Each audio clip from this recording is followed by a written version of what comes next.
आप लोग सभी जानते हैं, यहाँ 3 लोकतांत्रिक ढांचे में 3 तरह की सरकार है। केंद्र सरकार, राज्य सरकार और लोकल गवर्नमेंट, स्थानीय स्वशासन की सरकार। और उसके तहत माननीय मुख्यमंत्री जी ने उस समय नियोजन इकाई के द्वारा नियुक्ति करवाया। जो माननीय सदस्य का सवाल है वह इसलिए भी अनिवार्य है और अपरिहार्य है कि उन्हीं शिक्षकों के अनुभव के आधार पर सरकारी विद्यालयों में प्रधानाध्यापक के रूप में नियुक्ति की गई, प्रधान अध्यापक के रूप में नियुक्ति की गई, शिक्षण प्रशिक्षण महाविद्यालय में व्याख्याता के रूप में नियुक्ति की गई। उसमें आप उनका अनुभव मान रहे हैं। राज्य सेवा संवर्ग के भी कोई अगर भारतीय प्रशासनिक सेवा में जाते हैं तो वो सरकार स्टेट टू सेंटर होता है, सेंटर टू सेंटर होता है, तो लोकल गवर्नमेंट टू स्टेट क्यों नहीं हो सकता है? इतने दिन की सेवा, वो भी नियमित सेवा। मुख्यमंत्री महोदय ने पहले वो ठेके पर थे नियुक्त, कॉन्ट्रैक्ट पर, और मुख्यमंत्री महोदय ने 60 वर्ष की सेवा उनकी भी की जितनी सरकारी कर्मियों की, सरकारी शिक्षकों की सेवा थी। तो मुझे नहीं लगता इसमें कोई विवाद है। विभाग द्वारा यह विवाद जरूर पैदा किया जा रहा है, शिक्षकों में असंतोष बनाया जा रहा है, पठन पाठन का कार्य प्रभावित हो रहा है। इसीलिए इसमें मंत्री महोदय आप एक बार समीक्षा करें और सरकार के संवैधानिक स्वरूप को देखते हुए जो माननीय सदस्य का प्रश्न है उसके अनुरूप उनको यह हकदारी मिलनी चाहिए।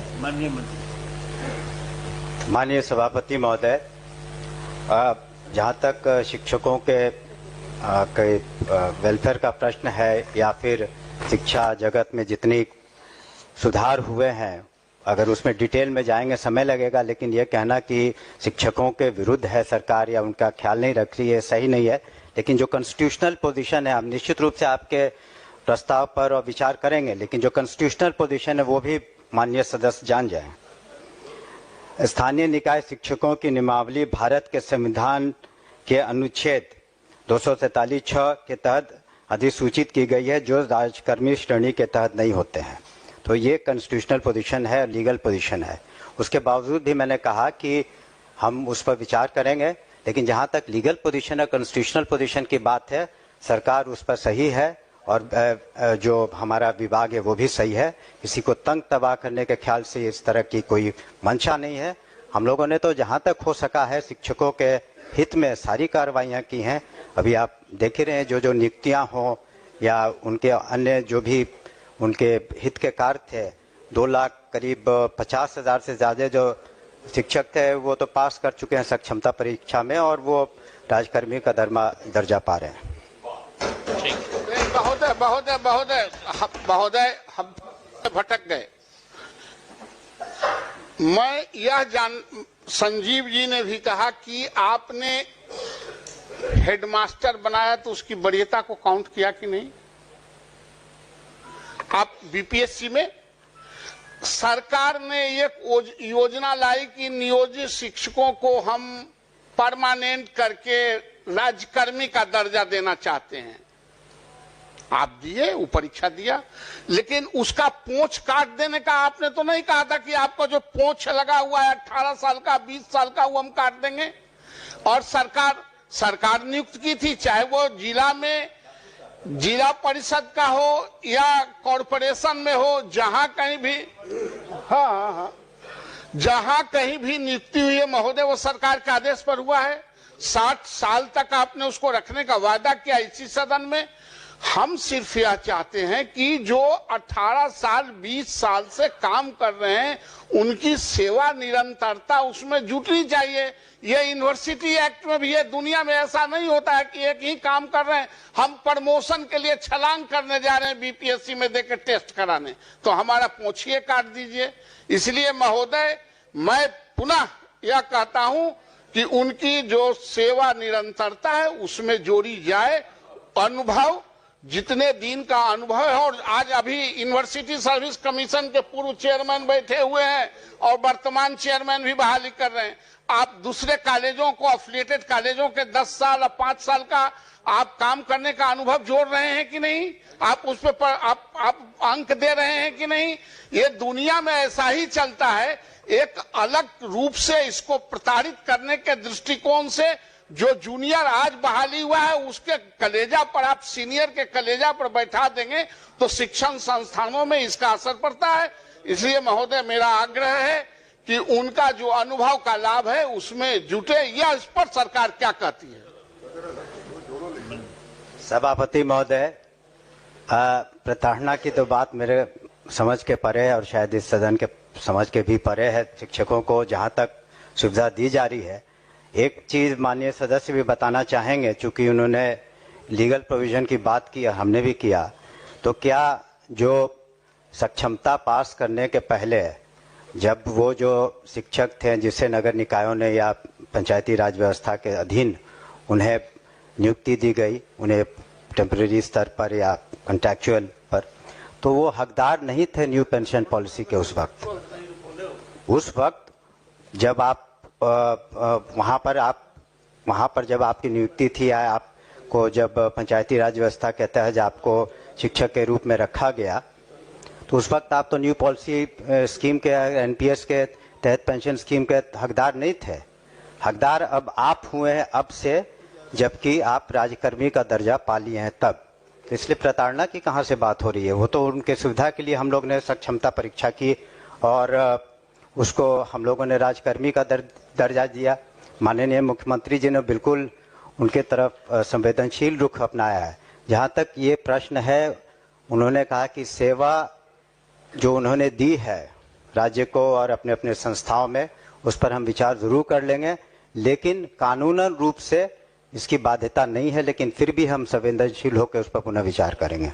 धन्यवाद। कि एक एक विभाग की जांच कराई जाए और शपथ पत्र मंगाया जाए कि कितने आउटसोर्सिंग मजदूरों का पीएफ अकाउंट खुलवाया गया महोदय, उनको बिना शर्त राजकर्मी का दर्जा दिया जाए महोदय। कितनी बार उनसे परीक्षा ली जाएगा?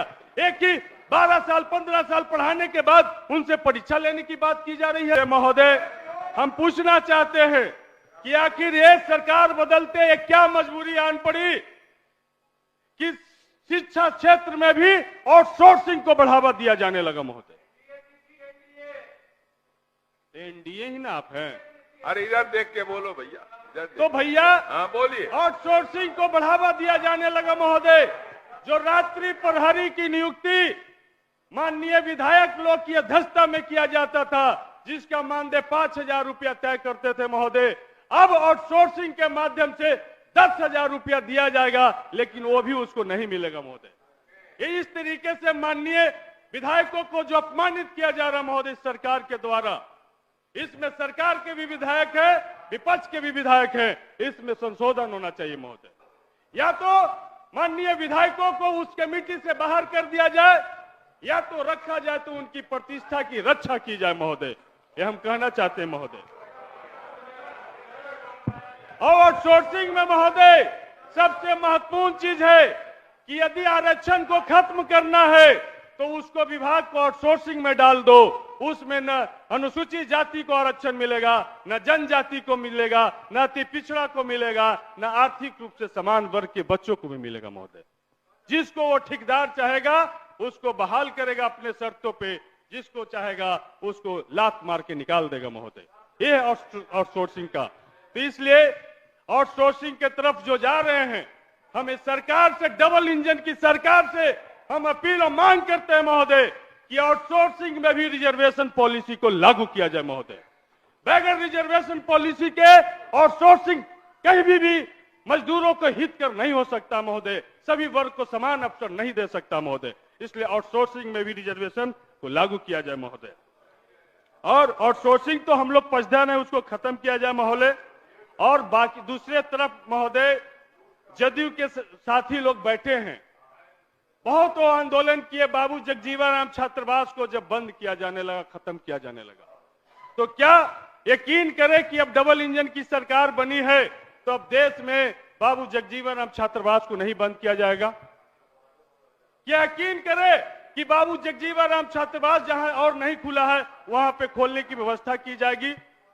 इसलिए महोदय सरकार में आना और जाना ये लोकतंत्र की खूबसूरती है महोदय, लेकिन जिस मुद्दे को लेकर के आप संघर्ष करते हैं, जिस मुद्दे से आप अपनी पहचान बनाते हैं महोदय, यदि उससे कोई समझौता कर लेता है महोदय तो इतिहास उसका भी लिखा जाता है महोदय। इसलिए हम कहना चाहते हैं महोदय कि पूरे बिहार में जो हमने कहा था कि मांझी जी का जो कल्याण विभाग रहा है, उस विभाग की समीक्षा होनी चाहिए महोदय।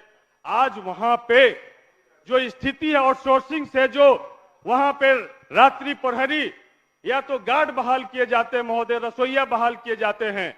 शर्मनाक स्थिति जब आया, जब मांझी जी के सामने आकर के वो बोल रहे थे कि हमरा तो 2600 रुपया पे मिला हो, हमरा तो 3200 रुपया मिला हो, कुछ उपाय करूं हमारे बाल बच्चा के पेट न चलाए। तो क्या इसी तरह का आउटसोर्सिंग की परिकल्पना हम लोगों ने किया था? क्या इसी तरीके का हम लोगों ने व्यवस्था चाहा था कि मजदूरों को आउटसोर्सिंग से माध्यम से उनको हम काम देंगे, लेकिन 3200 और 2600 रुपया में हम उनको काम देंगे? और गया का, जहानाबाद का एक एक विद्यालय की जांच करा ली जाए। अगर उस विभाग के पदाधिकारी है, देवेश सेहरा जी उसके विभाग के अच्छे पदाधिकारी हैं, हम उनसे निवेदन चाहेंगे इस सदन के माध्यम से कि एक एक विभाग की जांच कराई जाए और शपथ पत्र मंगाया जाए कि कितने आउटसोर्सिंग मजदूरों का पीएफ अकाउंट खुलवाया गया महोदय। बगैर पीएफ अकाउंट खुलवाए उनको आउटसोर्सिंग पे रख लिया जाता महोदय। इसलिए हम कहना चाहते हैं कि बिहार के गरीब गुरबे के साथ नहीं खेला जाए महोदय। गरीब गुरबे हमारे साथ होते हैं तभी हम सदन में आने के लायक होते हैं। यदि गरीब गुरबे का साथ छूट गया महोदय तो सदन में आने के लायक हम नहीं बचेंगे महोदय। तो उनके हितों के साथ में उनकी हितों की रक्षा की जाए महोदय। ये हम सदन के माध्यम से हम कहना चाहते हैं महोदय। दूसरे तरफ महोदय, हम शिक्षा विभाग में महोदय, शिक्षा विभाग का बजट है, नियोजित शिक्षक महोदय सड़क पर हैं, जो मांग कर रहे हैं, जो पिछली सरकार ने घोषणा की थी कि उनको बिना शर्त उनको राजकर्मी का दर्जा का जो बात था महोदय, हम सदन से चाहते हैं, वित्त मंत्री जी यहाँ पर हैं, शिक्षा मंत्री भी वही है महोदय, तमाम सरकार यहाँ पर है, उनको बिना शर्त राजकर्मी का दर्जा दिया जाए महोदय। कितनी बार उनसे परीक्षा ली जाएगा? एक ही 12 साल 15 साल पढ़ाने के बाद उनसे परीक्षा लेने की बात की जा रही है। आउटसोर्सिंग से फिजिकल शिक्षकों की बहाली हुई, मात्र लगभग 2600 शिक्षक है महोदय, जिनको मात्र 8000 रुपया मिलता है। तो सबका मानदेय बढ़ रहा है, सबका नियोजन राजकर्मी का दर्जा दिया जा रहा है। तो हमारे प्रधानमंत्री भी महोदय योग को पूरा विश्व में फैलाने का काम किए और बगैर फिजिकल टीचर के, बगैर शारीरिक शिक्षक के महोदय हम योग की कल्पना नहीं कर सकते हैं, खेल की कल्पना नहीं कर सकते। समय अब समाप्त होने वाला। तो महोदय ये हम चाहते हैं महोदय कि उनके जो 2600 जो फिजिकल टीचर हैं उनको ये सरकार उनको भी राजकर्मी का दर्जा दे और उन जो परीक्षाएं ली जा रही हैं उनमें उनको भी बैठने का परमिशन दिया जाए महोदय। ये सदन से चाहते हैं महोदय। दूसरा, एक जब हमारी समय समाप्त हो रही महोदय तो एक कहानी हम सुना करके, छोटी सी कहानी हम अपनी सुना करके महोदय हम अपनी बात को खत्म करेंगे महोदय। एक तानाशाह हुआ था महोदय हिटलर, जिसकी चर्चा पूरी दुनिया में। वो हिटलर कुछ भी करता था, कितनों भी पब्लिक पे जुल्म करता था, सारा प्राइवेट सेक्टर बेच देता था, लेकिन लोग उसको जयकारा करते थे। हिटलर का नाम तो बजट में नहीं है महोदय। बजट में है क्या? कहानी है महोदय। आप भी सदन में बहुत कहानी सुनाते थे महोदय, एक मेरी भी कहानी सुन लिया जाए महोदय। तो महोदय वो हिटलर की जयकारा होता था, तो प्रेस मीडिया के साथियों ने पूछा कि आप इतने पब्लिक पर जुल्म करते हैं, आप इतने गरीबों पे जुल्म करते हैं, आपका जयकारा क्यों लोग करता है? तो उन्होंने कहा कि हम ऐसे नहीं बताएंगे, आओ एक बंद कमरे में प्रेस कॉन्फ्रेंस करते हैं। और वहां पर एक मुर्गा को लाया गया महोदय, जिंदा मुर्गा को, और जिंदा मुर्गा को लाने के बाद महोदय हिटलर ने उसके सारे पंख को नोच दिए, सारे शरीर से लहूलुहान खून बह रहा था महोदय। और उसके बाद मीडिया के लोग अवाक होकर देख रहे थे कि क्या कर रहे हैं हिटलर। उसके बाद वो एक कोने में जाके सहमा हुआ सा, दबा हुआ सा था महोदय। उसके बाद 5 दाना महोदय, 5 दाना चावल का लाया गया, उसके आगे छीटा गया महोदय। वो दुम हिलाते हुए चावल खाने लगा महोदय। यही हाल इस देश की जनता का कर दिया गया महोदय। उसके बदन से खून बह रहा महोदय, लेकिन 5 किलो राशन पे उसको विकास बताया जा रहा देश महोदय। की जनता बहुत मजबूत है, इसलिए बुद्धिमान इसलिए है, महोदय भरोसा रखिए जनता पे। इसलिए महोदय जनता हिटलर पे की विश्वास कहानी मत को करिए, देश भरोसा में रखिए। दोहराया बैठिए, जा रहा मैं महोदय। इसलिए जब आगे हिटलर सर, शाही नहीं चली महोदय तो ये आप बैठ देश जाइए। किसी भी मोदी शाही जाइए, को, समय समाप्त नीतीश हुआ। शाही को बर्दाश्त नहीं करेगा माननीय महोदय। सर, तार की बात इसलिए ये हिटलर का देश और झूठलर का देश को हम बैठ नहीं जाइए, बनने बैठ देंगे जाइए, महोदय। बैठिए। इसलिए महोदय हम यही बैठिए। कहना चाहते हैं, अरे बैठ जाइए, ये जो महोदय बैठिए, जिनको महोदय सुनील जी। हिटलर से अध्यक्ष हमदर्द- महोदय, आप बैठ जाओ, बैठ जाइए, हो गया आपका।